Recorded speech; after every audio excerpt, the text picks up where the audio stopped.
Hey guys, tonight we're stepping back into the sun-scorched, salt-crusted world of ancient Greece, a place we celebrate for its towering pillars, its poetic tragedies, and its absolute refusal to put sleeves on anything.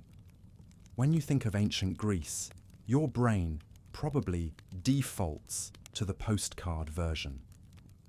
You see the Parthenon gleaming like a polished tooth against a perfect lapis lazuli sky. You see philosophers like Plato or Aristotle, draped in pristine white linens, strolling through cool marble corridors while casually solving the mysteries of the universe. You imagine a world of Olympic athletes, heroic warriors with bronze-tan skin, and the birth of democracy over a nice glass of wine. It looks peaceful. It looks enlightened. It looks like a place where you'd love to spend a summer vacation.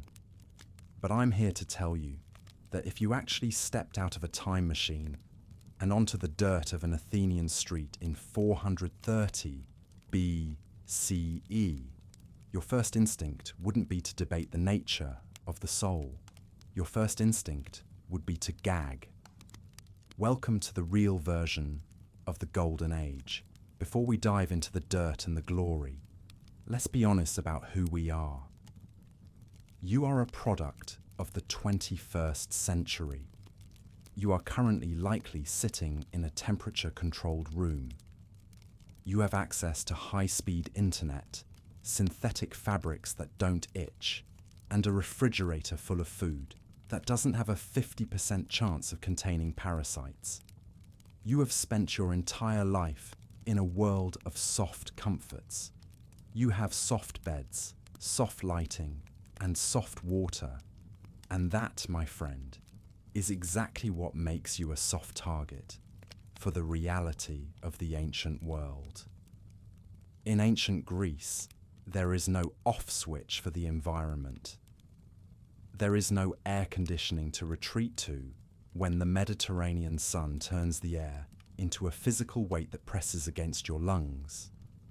There is no aspirin for the chronic headache you'll develop from dehydration, and there is certainly no such thing as social anxiety because privacy hasn't been invented yet. You are constantly surrounded by people, animals, and smells that would make a modern landfill seem breezy. Ancient Greece gave us the roots of Western civilization, but it also gave its average citizen a daily struggle for survival that would break most of us before the first sunset.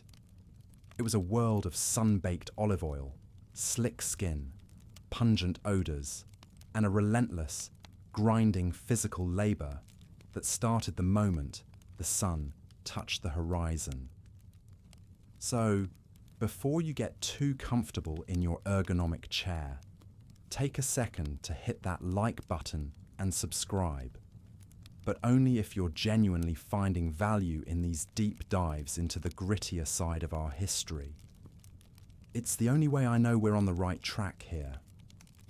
And while you're at it, let me know in the comments where you're tuning in from and what time it is for you. It's always fascinating to see the global community that gathers here in the quiet hours to explore the past together. Whether you're in a skyscraper in Tokyo or a farmhouse in Kansas, we're all about to inhabit the same sun-drenched death trap together. Now, dim the lights. Maybe turn on a fan for that soft background hum, a luxury a Greek peasant would have traded their finest goat for. And let's ease into tonight's journey. Welcome to ancient Greece, where your day begins not with the gentle haptic vibration of a smartphone or the soft chirping of a programmed alarm, but with the sun turning your house into a slow cooking oven. If you're picturing a sprawling villa with open courtyards and flowing fountains, you're thinking of the 1%. For everyone else, home is a modest, cramped box made of sun-dried mud bricks. These bricks are fantastic at one thing. absorbing the brutal Aegean heat all day long and radiating it back into your bones all night. Your windows are just small, jagged holes in the wall with no glass, only heavy wooden shutters designed to keep out the wandering goats and the occasional thief. If the gods are feeling generous, a breeze might stumble through those shutters, but more likely, you're just trapped in a stagnant pool of your own sweat and the smell of the charcoal fire from the night before. There is no insulation. There is no ceiling fan. There is no me time. Unless you count the dark corner where the family goat doesn't sleep, you have zero personal space. Your entire family, parents, siblings, maybe a stray grandparent, is packed into a space smaller than a modern two-car garage. You rise early, not because you're a grind-set enthusiast or a disciplined stoic, but because by 5:30 a.m., it is already too physically oppressive to stay horizontal. In the summer, the stone and mud walls act like a thermal battery. By sunrise, the heat isn't just in the air, it's in the floor, it's in the walls, and it's in the very mat you're sleeping on. And in the winter, those same walls turn into a literal freezer. You'll spend the night wrapped in a single wool cloak, shivering and praying that you don't wake up as a statue of frostbite. You probably spent the night on a thin mat or a mattress stuffed with straw that's been home to several generations of fleas. There are no pillows, just a rolled up cloak, or your own arm if you're lucky.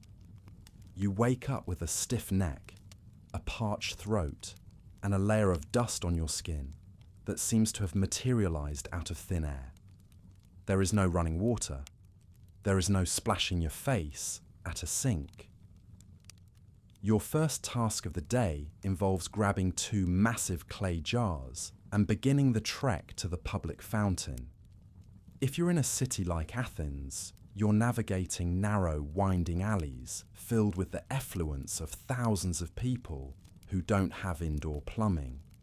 If you're in the countryside, you're hiking down a rocky trail to a well, praying that the local water source hasn't been contaminated by a dead sheep upstream.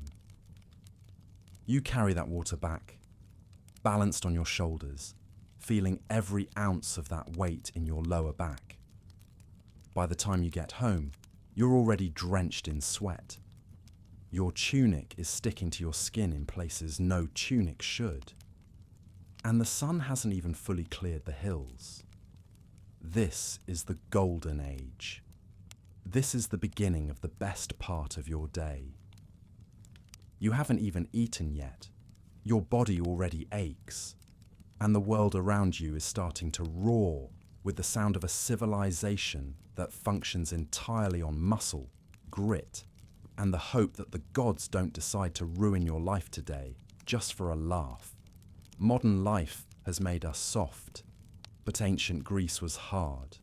Hard stone, hard labour, and hard truths. Tonight, we're going to see exactly why you wouldn't last a day in this world, and why the people who did were some of the most resilient humans to ever walk the earth. Buckle up. It's about to get very hot, very crowded, and very real. So, you've survived the walk to the fountain. You've lugged 10 gallons of water back to your doorstep, and your shoulders are already pulsing with a dull ache that promises to be your constant companion for the next 14 hours. You step through the threshold of your home, and for a split second, the shade feels like a relief. But that illusion vanishes faster than a politician's promise in the ecclesia. Welcome to the oikos, the Greek household. If you grew up watching Hollywood epics, you're probably expecting white marble floors, soaring colonnades, and airy courtyards where draped curtains flutter in a gentle breeze. Forget it. Unless your last name is Pericles or you're sitting on a mountain of silver from the mines, your home is not a palace. It is a windowless, smoky box made of sun-dried mud and desperation. Let's talk about the walls. In the 21st century, we take things like drywall and insulation for granted. In ancient Greece, your walls are made of adobe, a mixture of mud, clay, and straw baked in the sun. It sounds eco-friendly until you realize that mud is incredibly porous. It breathes, but not in a good way. It absorbs the humidity of the Mediterranean morning and the brutal heat of the afternoon sun, trapping it inside like a battery. By midday, the walls of your oikos aren't just protecting you from the sun, they are actively cooking you. There is no cross breeze because there are no windows. Why? Because glass hasn't been invented for architectural use yet, and a hole in the wall is just an invitation for thieves to literally dig through your house. In fact, the Greek word for a burglar is toikorikos, which literally translates to wall digger. If you want light, you leave the door open and pray the dust from the street doesn't settle too thick on your floor. The floor itself, it's packed earth. Sometimes, if you're middle class, you might have some flat stones or a primitive pebble mosaic. But for the most part, you're walking on dirt that has been trodden down by generations of your ancestors. And since there's no such thing as a mudroom, everything from the street, donkey dung, gutter filth, and dust is tracked right into the place where you eat and sleep. Now let's look at your furniture. You don't have a memory foam mattress. You don't even have a frame. Your bed is a shamuna, a low pallet, or a simple mat made of woven rushes or straw, laid directly on that dirt floor. Close your eyes and imagine the sensory profile of your sleeping quarters. First, there's the smell. It's a thick, heavy soup of wood smoke from the hearth, unwashed wool, and the metallic tang of dried sweat. Because there is no chimney, just a hole in the roof that may or may not be clogged with bird nests. The smoke from the cooking fire lingers at chest height, stinging your eyes and coating your lungs in a fine layer of soot. Then there's the noise. In your modern life, you might complain about a neighbor's TV or a distant siren. In the oikos, the noise is biological. Space is so limited that your family's livestock, perhaps a few goats, some chickens, or a particularly vocal donkey, are often kept in the front room or an adjacent lean-to. You are trying to sleep, and 3 feet from your head, a goat is sneezing and rustling through its own bedding. The sound of hooves on stone and the constant rhythmic chewing of cud is your nightly soundtrack. And let's not forget the roommates you didn't invite. The straw in your mattress is a thriving ecosystem. Fleas, lice, and bedbugs are so ubiquitous that they aren't even considered a nuisance. They're just part of the fabric of life. You spend your nights in a state of semi-consciousness, subconsciously scratching at the welts on your ankles, while the family goat stares at you through the darkness. The biggest struggle you'll face in the oikos, however, is the sheer atmospheric instability. Ancient Greece is a land of extremes, and your mud brick box is ill-equipped for either. During the day, the house is a thermal trap. The sun beats down on the flat, clay-tiled roof, turning the upper area into a furnace. By the time you come home from the fields or the market, the interior temperature is likely 10 to 15 degrees hotter than the air outside. You are standing in a stagnant, humid microclimate where the air feels like wet wool. But then the sun goes down. In the Mediterranean, the temperature can drop off a cliff once the stars come out. Because mud bricks have high thermal mass, but zero insulation value, they lose that heat rapidly. By 3 a.m., that oven has turned into a walk-in freezer. You're lying there, wrapped in a single himation, a wool cloak, shivering as the damp chill of the earth seeps through your straw mat and into your spine. You can't just flip a switch or turn up the thermostat. Your only option is to huddle closer to your family members for warmth. This brings us to the final and perhaps most jarring reality for a modern person: the total and complete absence of privacy. In your world, you probably have a bedroom with a door that locks. You have me time. You have a personal bubble. In ancient Greece, those concepts are literally alien. The oikos is usually divided into two main areas: the andron, the men's quarters, and the gynoeceum, the women's quarters. But don't let the fancy names fool you. These aren't spacious suites. They are small, partitioned areas, often separated only by a heavy curtain or a thin wooden screen. You eat together, you work together, and you sleep in a communal heap. Every snore, every whispered conversation, every bodily function is public knowledge. If you're a woman, your life is even more confined. You are expected to stay in the upper floors or the most secluded parts of the house, away from the eyes of any male visitors. For a modern person, this constant forced intimacy is suffocating. There is no place to go to be alone with your thoughts. Your internal life is constantly interrupted by the external reality of 5 other people living on top of you. You are never truly alone.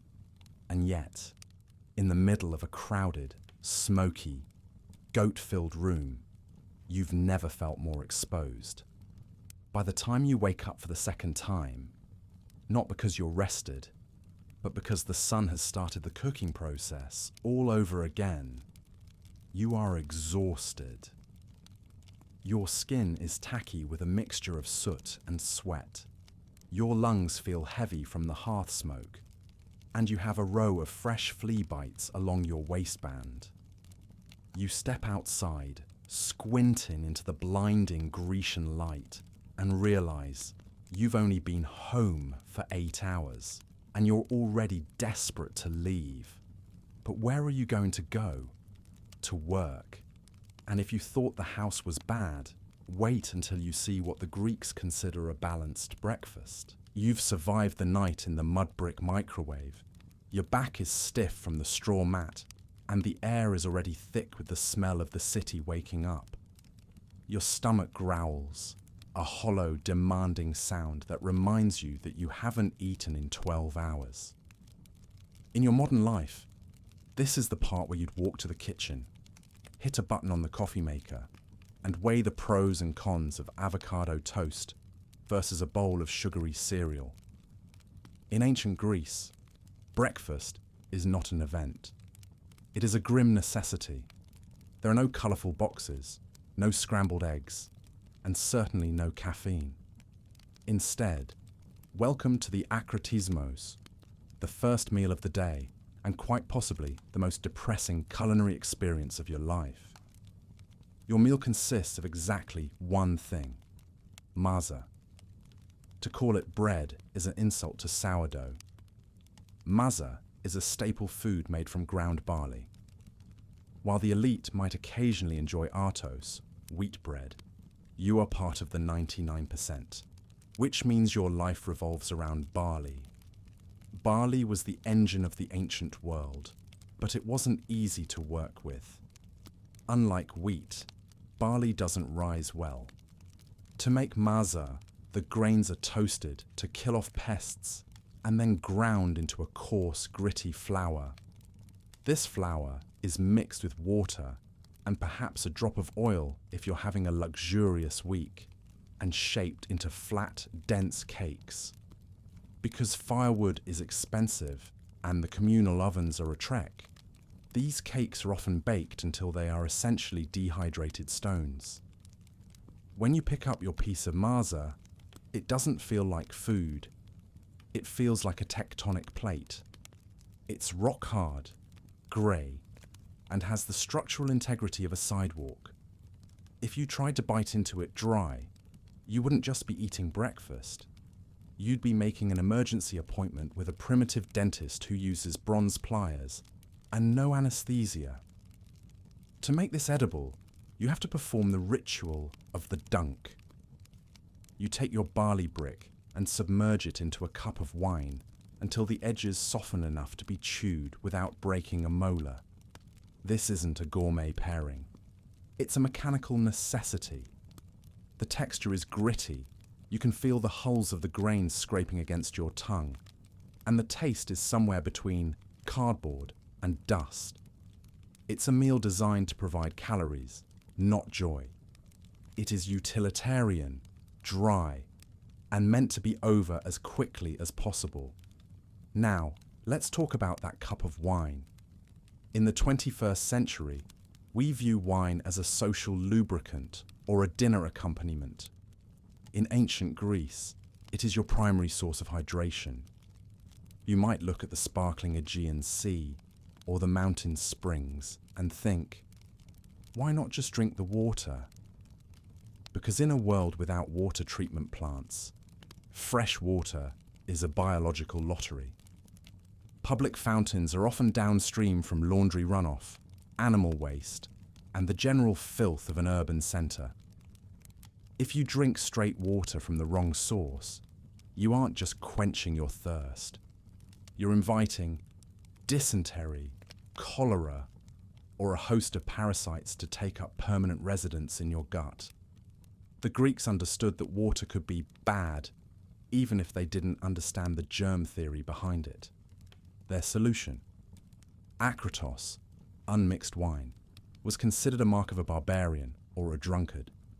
Instead, everyone from toddlers to philosophers drank their wine diluted with water. Usually, the ratio was 3 parts water to 1 part wine. The alcohol served as a mild antiseptic, making the questionable water safer to consume. This means that from the moment you wake up until the moment you crawl back onto your straw mat, you are micro-dosing wine. You aren't drunk in the modern sense. The dilution is too high for that. But you are living in a permanent state of very mild, low-level buzz. It's a survival strategy. You're hydrated. You're slightly more relaxed about the fact that your house is made of mud, and you've managed to avoid the death by fountain water that claimed your neighbour last spring. In your modern world, breakfast is often a time for family connection or mindful eating.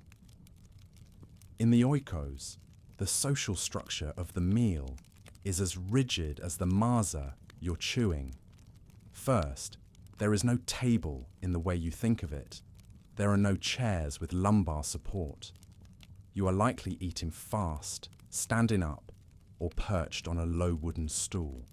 Time is the one thing you don't have. The sun is rising, and in a society without artificial light, every minute of daylight is a precious resource for labour. But the most jarring part for you will be the gender divide. In many Greek households, especially in cities like Athens, men and women do not eat together. The men eat first. They are the citizens, the protectors, the ones who will go to the assembly or the fields. They get the first pick of the masa and the cleanest pour of the wine. If you are a woman or a child, you eat later. You eat what is left. You eat in the secluded areas of the house, away from the door. There is no brunch with friends.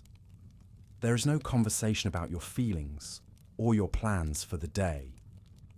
You eat in a hurry, in the shadows, while the men of the house prepare to step out into a world that belongs entirely to them. By the time you've finished your soggy barley and your diluted wine, You aren't full. You are simply no longer starving. Your stomach feels heavy with the dense grain, and the wine has left a slightly acidic aftertaste in your mouth. There's no second cup of coffee. There's no scrolling through the news. Your news feed is the guy shouting in the street about a new decree from the assembly.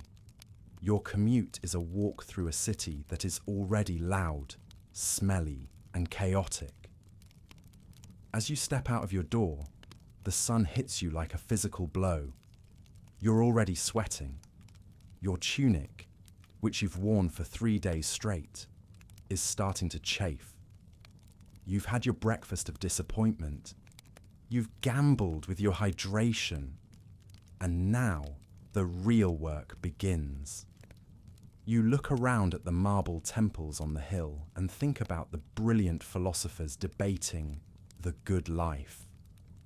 But as you start your trek to the fields or the workshop, you realize that for most people in ancient Greece, the good life is just a life where the masa isn't moldy and the water doesn't kill you. Modern life is a luxury of choices. Ancient Greece is a reality of trade-offs. You've traded your comfort for survival, your privacy for community, and your eggs Benedict for a wine-soaked brick. And the worst part, it's not even noon yet. You've finished your dry barley brick, you've tipped back your diluted wine, and you're standing in the doorway of your mud brick home. The sun is already beating down, and you can feel the first layer of the day's sweat beginning to form on your lower back. In your modern life, this is the moment where you'd realize you forgot to put on deodorant or take a quick morning shower. You'd hop into a tiled stall, flip a handle, and let a pressurized stream of chemically softened, temperature-controlled water wash away your sins. In ancient Greece, that dream is as mythical as a centaur. Welcome to the world of hygiene without soap, without privacy, and without a single drop of hot water. If you want to get clean, you aren't looking for a bar of Irish Spring. You're looking for a bottle of salad dressing and a curved piece of bronze. The first thing you'll notice, or rather, the first thing your nose will notice, is that soap, as we know it, doesn't exist. The Greeks had no access to the chemical surfactants that break down oils on your skin. They had wood ash and fats, which could create a primitive lye, but it was harsh, abrasive, and mostly used for cleaning clothes or industrial equipment, not your face. For the average person, a bath is a luxury of time and effort. Most of your cleansing involves a jug of cold water from the public fountain and a rough linen rag. There are no showers.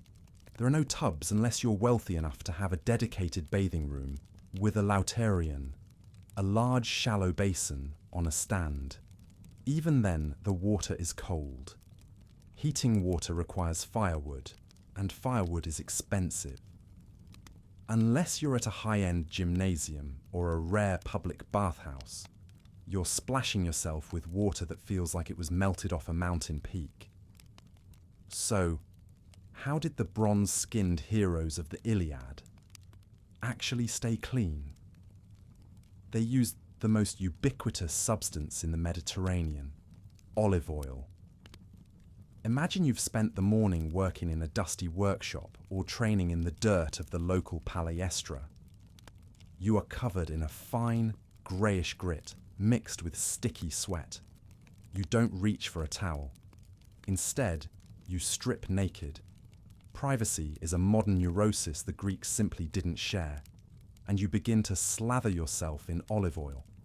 You rub it into your arms, your chest, and your legs. The oil serves a dual purpose. It moisturizes the skin against the brutal sun, and more importantly, it acts as a solvent. The dust, the dead skin, and the sweat all get trapped in the viscous layer of oil. You essentially turn yourself into a human oil slick. But you don't stay that way. Once you're sufficiently greased up, you reach for your strigil.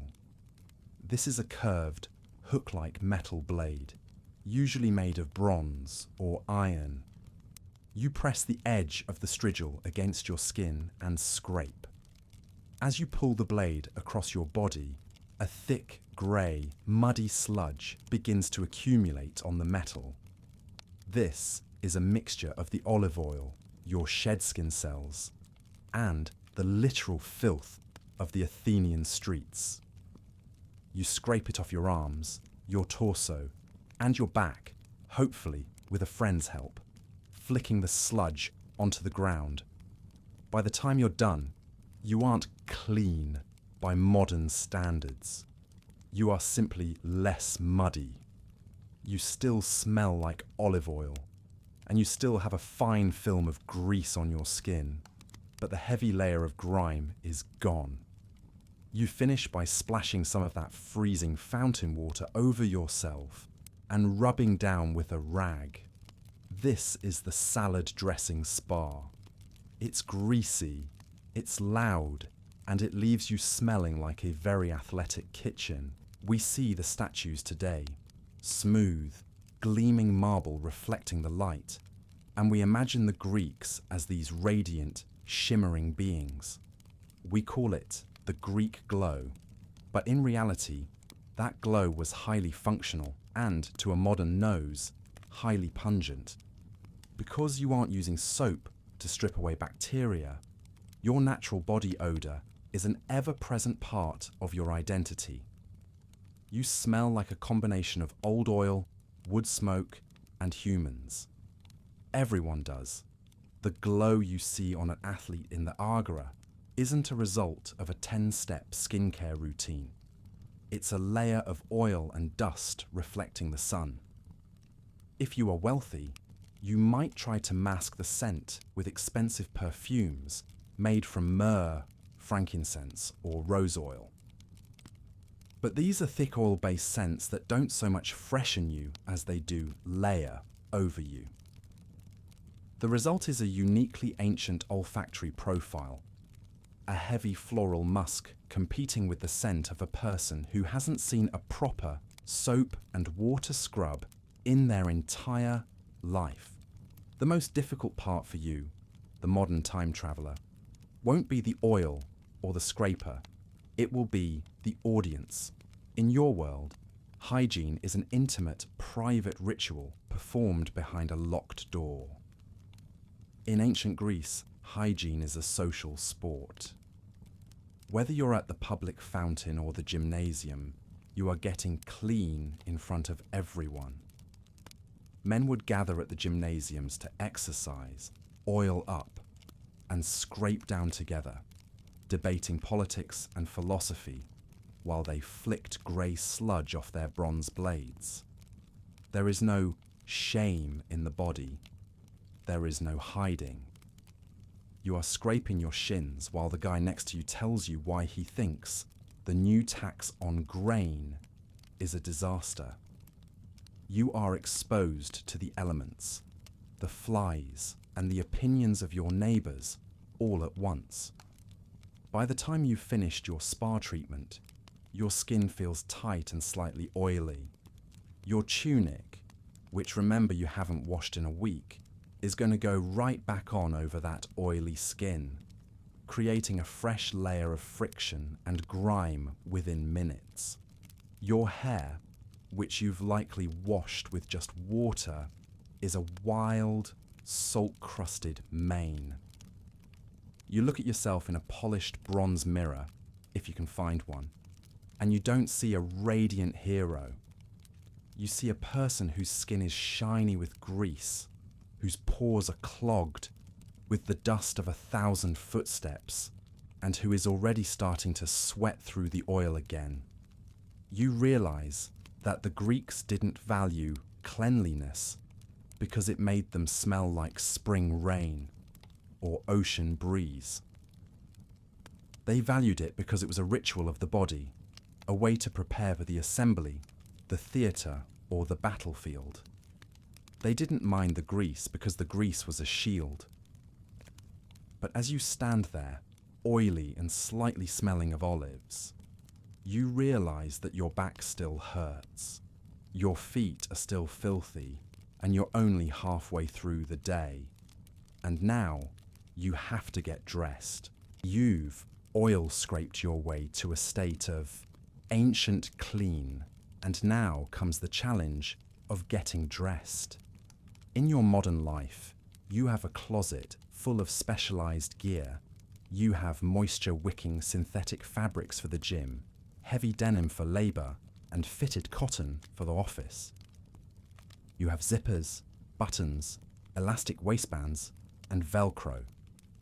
You have shoes designed by podiatrists to support your arches and protect your soles from every conceivable pebble. In ancient Greece, you have a rectangle. That's it. Just one large piece of woven fabric and a few sharp objects to hold it together. Your entire wardrobe consists of two main items, the chiton and the hymation. To a modern eye, these aren't clothes. They are interior design accidents. The chiton is your base layer. It is essentially a large rectangle of linen or wool that is wrapped around the body and pinned at the shoulders with fibulae, which are basically oversized, dangerous safety pins. You then tie a cord or belt around your waist to create a blouse effect. The hymation is a heavier outer cloak, a massive wrap that you drape over one shoulder and around your body. There is no tailoring. There are no seams. There is definitely no underwear. You are essentially wandering through the world in a glorified bedsheet. And while this sounds breezy and boho chic, it is a structural nightmare. Because the garment isn't fitted, it relies entirely on the tension of your pins and the knots in your belt.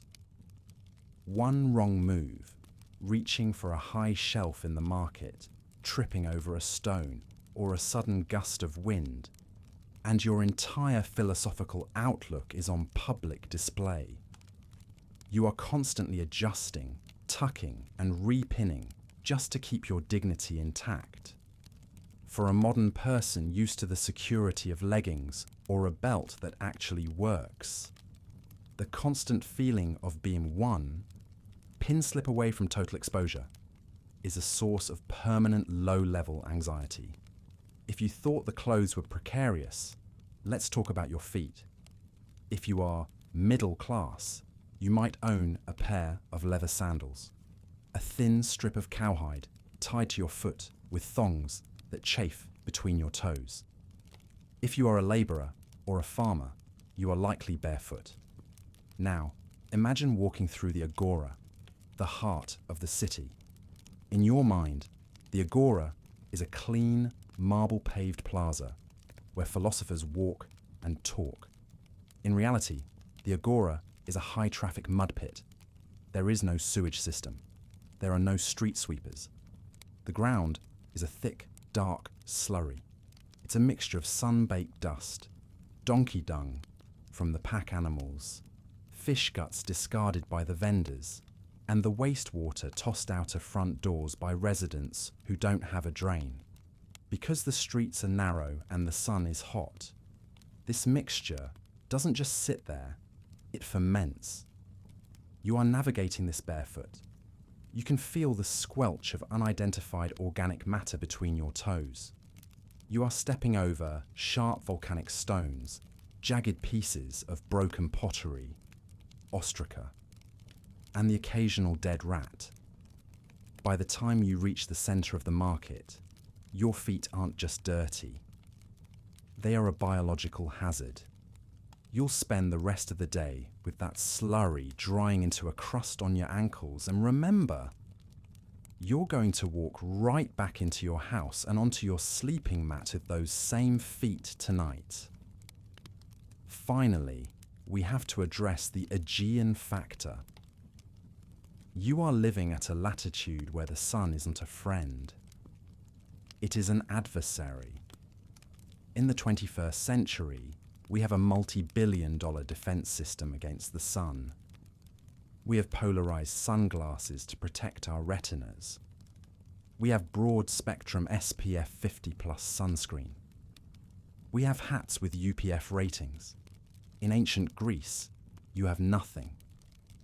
Sunglasses haven't been invented, so you spend your entire day squinting against the blinding glare of the sun reflecting off white limestone and marble. This leads to chronic eye strain and a permanent furrow in your brow that would make even the most frustrated philosopher look ancient before their time. As for your skin, you are essentially slow roasting in your linen sack. The oil you applied earlier might help prevent your skin from drying out, but it offers zero protection against UV rays. If you're fair-skinned, you're going to spend your first week in Greece as a walking, peeling blister. Unless you are a traveller or a farmer who wears a petarsos, a wide-brimmed straw hat, your head is completely exposed. Your scalp burns. Your shoulders, which are only covered by a single layer of linen, turn a bright, angry red. You can feel the heat radiating off the ground and trapped inside the folds of your chiton. The sweat that was a nuisance in the morning has now become a salty, stinging river that runs into your eyes and makes the linen of your clothes heavy and abrasive. You look at the people around you. They aren't complaining. The local Athenians are tan, weathered, and seemingly indifferent to the fact that they are covered in dust and dressed in laundry. They carry themselves with a certain arete, a sense of excellence and poise, even as their sandals click on the dung-covered stones. But for you, the modern person, the magic of the ancient world is wearing thin. Your bedsheet is itchy. Your feet are disgusting. Your eyes hurt from the glare. And you realize that the reason Greek statues look so calm and composed isn't because life was easy. It's because they were carved from stone, which is the only material tough enough to handle a day in the Greek sun without complaining. You've survived the housing, the food, the hygiene, and the wardrobe. You're dressed for the day, such as it is. But as you look toward the Acropolis, you see a line of men carrying heavy bronze shields and long spears. You remember, in this world, you aren't just a citizen or a worker. You are a soldier. And your civic duty is about to get a lot heavier. You're standing in the middle of the agora, your feet caked in the dried slurry of the streets, your skin stinging from the relentless sun, and your bedsheet chiton clinging to your oily back. You might be a potter, a merchant, or a farmer, and in your modern mind you probably think your civic duty ends at paying taxes and occasionally showing up for jury duty.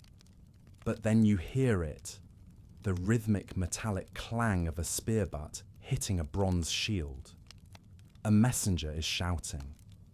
There's a border dispute.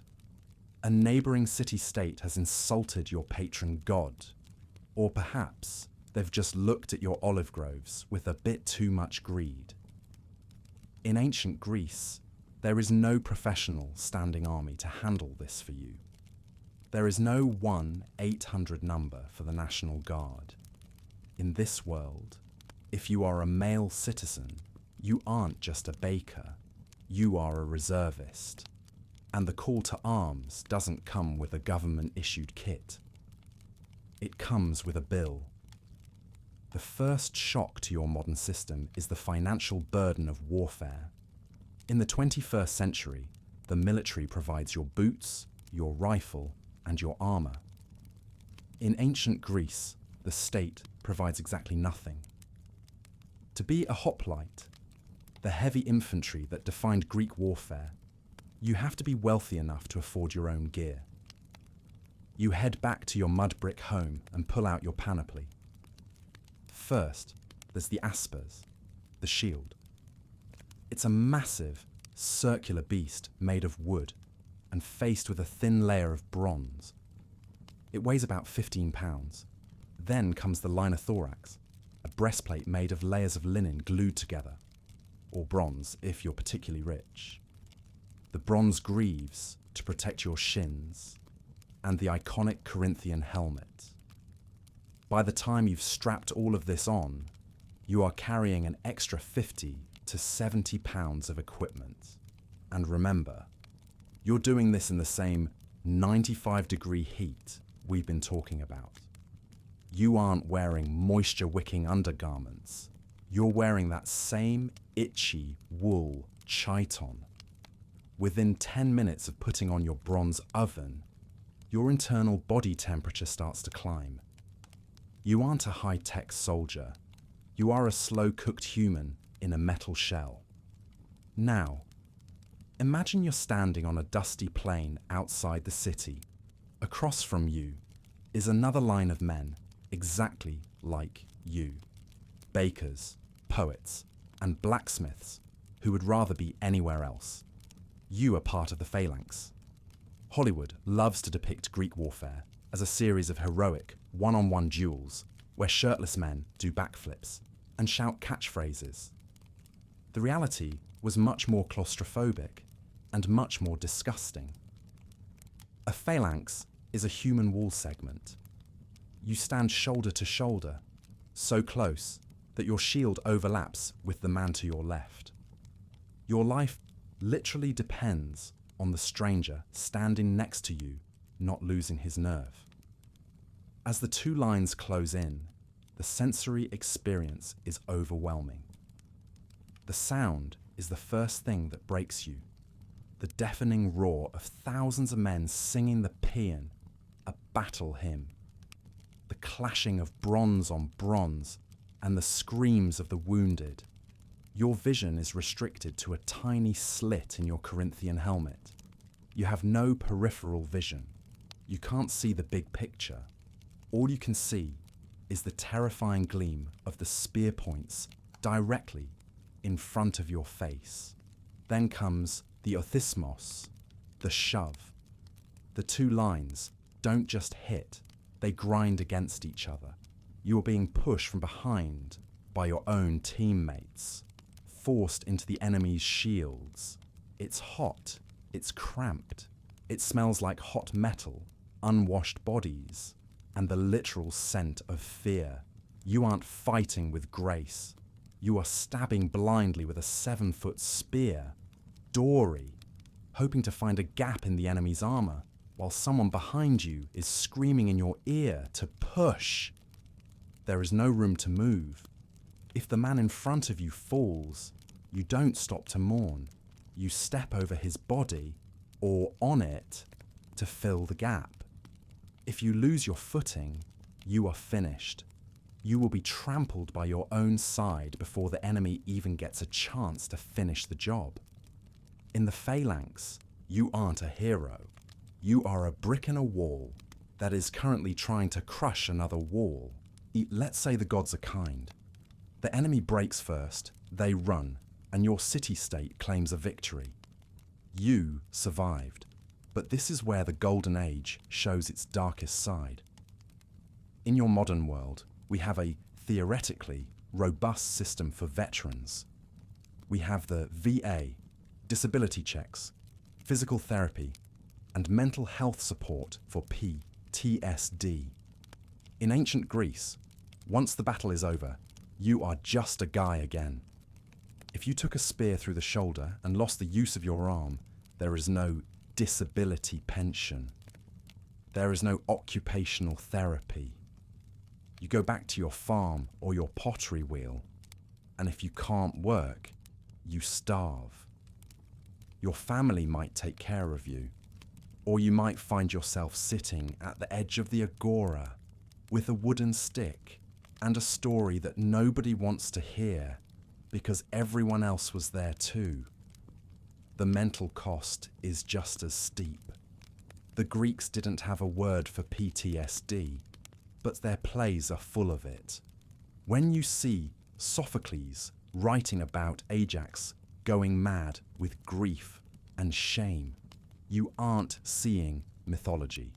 You're seeing a veteran trying to process the fact that he spent the last 10 years killing people in the mud. You trudge back to your mud brick house. Your bronze armor dented and covered in the blood of men who were just as tired as you were. You hang your shield on the wall. There's no parade. There's no medal. There's just the realization that you have to go back to work tomorrow morning because the grain still needs to be harvested and the goats still need to be fed. You realize that the glory of Greece was paid for in the broken bones and traumatized minds of average people who were forced to be warriors between shifts at the bakery.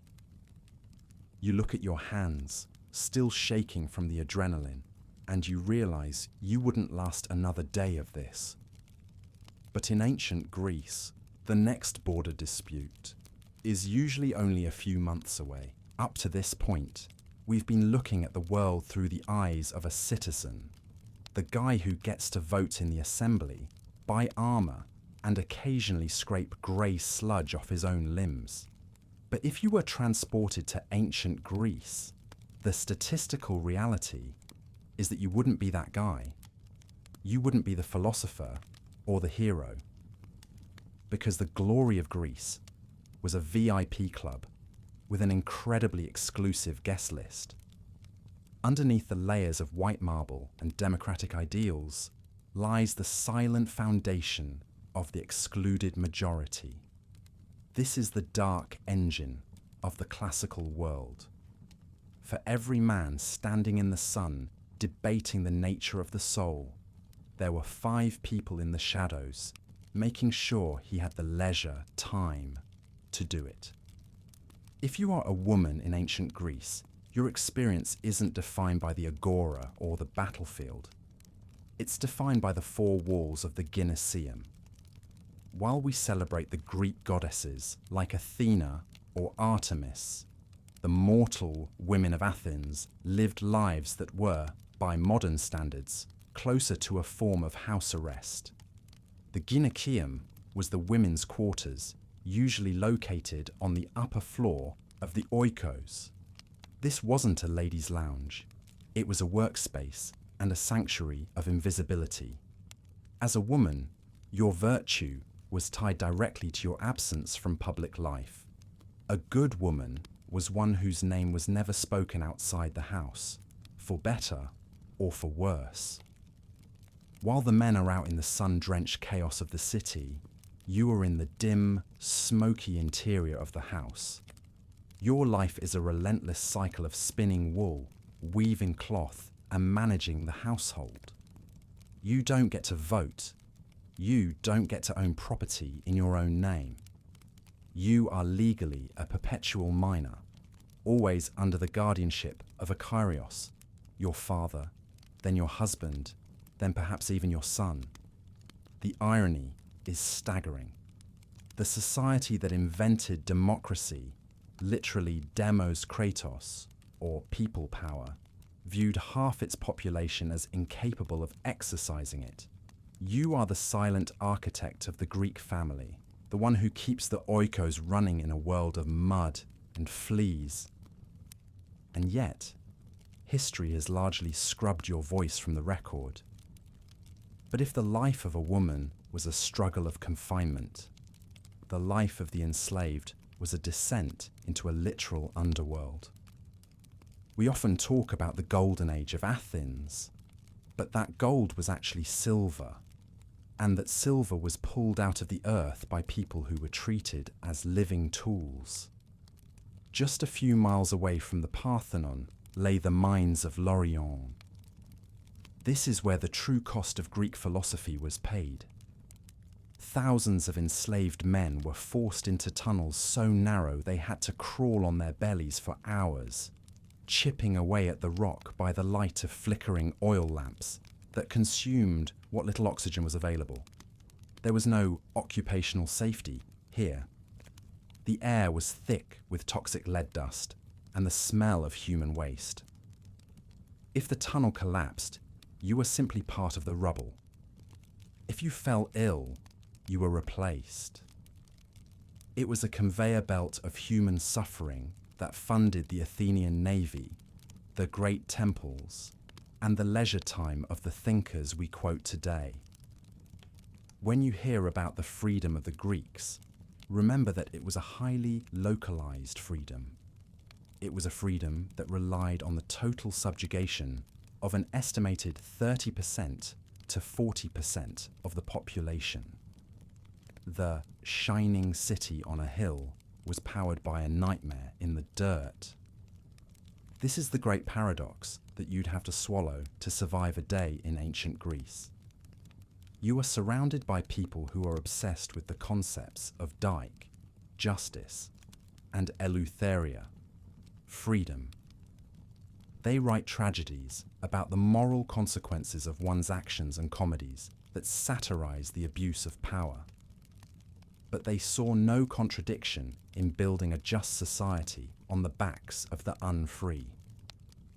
To the Greek mind, slavery wasn't necessarily a moral failure. It was a misfortune of war or fate. If you were a prisoner of war or born into the wrong circumstances, your justice was simply to serve. As a modern person, this would be the hardest part of your day. It's not the heat, the lack of soap, or the rock-hard bread. It's the cognitive dissonance. It's watching a group of citizens in the agora discuss the natural rights of man, while their enslaved attendants stand behind them in the dust, ignored and invisible. You'd realize that the Greek miracle wasn't a miracle at all. It was an incredibly efficient, incredibly brutal social hierarchy. It was a system that maximized the potential of a few by minimizing the humanity of the many. By the end of your day, as the sun sets over the Acropolis, you see the shadows lengthening. Those shadows represent the millions of women, enslaved people, and non-citizen metics, whose labor made the golden age possible, but whose names will never be etched in marble. You wouldn't last a day in ancient Greece because you are fundamentally wired to believe in universal human rights, a concept that would have been incomprehensible to even the most enlightened Greek philosopher. You are living in a world where the word freedom is a battle cry for some and a cruel joke for the rest. The silent foundation is the part of the story we usually skip because it's uncomfortable, but it's the most important part to remember.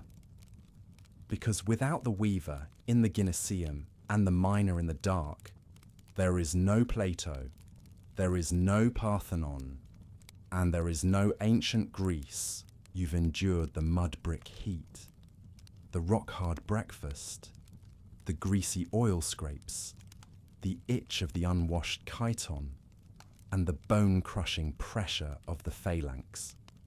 You've even wrestled with the heavy moral weight of a society built on the backs of the invisible. By some miracle of the gods, you have survived your first 24 hours in ancient Greece. You might be thinking that now, finally, you can settle in. You've learned the rhythm of the city. You've found your place in the agora. You might even be getting good at this. But in the world of the Greeks, getting good at it is exactly when you should start looking over your shoulder. Because in the birthplace of democracy, the ultimate reward for excellence isn't a promotion or a bonus. It's a one-way ticket out of town. Welcome to the ostraka ritual. In modern times, we talk about cancel culture as a digital phenomenon where people are deplatformed for their opinions. In ancient Athens, they had a much more literal physical version, and it was a baked-in feature of their political OS. Once a year, the citizens of Athens would gather in the agora for a very specific vote. They weren't voting on a new law or a tax hike. They were voting on whether any one person had become too powerful, too popular, or simply too much for the city to handle. This was ostracism. The process was deceptively simple. Every citizen would take a shard of broken pottery, an ostracon, and scratch the name of the person they wanted to see gone.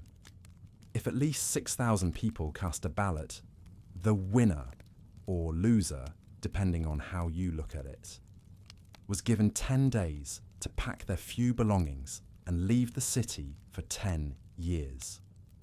There were no charges. There was no trial. There was no defense. You didn't have to commit a crime. You just had to be threateningly successful. If you were a brilliant general who won too many battles, or an orator who was a little too persuasive, the demos might decide you were a budding tyrant. Into the pottery shards your name went. Imagine the psychological toll. You've spent your life serving your city, bleeding in the phalanx, and contributing to the economy. And then, because you're doing your job too well, your neighbours write your name on a piece of trash and kick you into the wilderness. It is the ultimate tall poppy syndrome enforced by law. You could be the saviour of the city today and a wandering exile tomorrow, all because the collective was more afraid of your greatness than they were appreciative of your service. As we look back on this grueling 24-hour journey, the question isn't just, could you survive ancient Greece? But rather, why wouldn't you? The answer isn't just about the lack of air conditioning or the presence of bed bugs. Those are physical hurdles, and humans are surprisingly adaptable. The real reason you wouldn't last is a fundamental shift in the human software. You, the modern viewer, are built for a world that prioritizes comfort. Your entire economy, your technology, and your social structures are designed to minimize friction.